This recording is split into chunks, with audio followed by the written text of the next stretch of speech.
In this video, I'm going to show you how you can password protect a PDF file without Acrobat, and you can do this for free.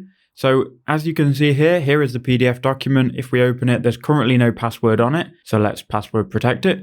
So what I would do is make sure you can locate your PDF. So mine is in this folder, right? Now what we're going to do, we're going to open up a new Google Chrome window, and you can actually use a web-based platform to do this. So I use here small PDF. So just type in small PDF. And you should see this one here, smallpdf.com. Now, once you're in smallpdf.com, go to Tools at the top left here, then click on Protect PDF, and that will allow you to add a password. So click Choose Files and then upload your PDF. So here is my PDF. We're going to click Open. We'll then upload it to Small PDF. From here, we can type in a password. So I'll just call the password pass123. Then once you've created your password, you can preview it, make sure it's all good. Then click Protect. Then you can go ahead and download it again, and we'll download it this time into the downloads folder. Now if we open it, it should ask for a password, and if we enter in that password and click submit, there you go, we've just password protected a PDF.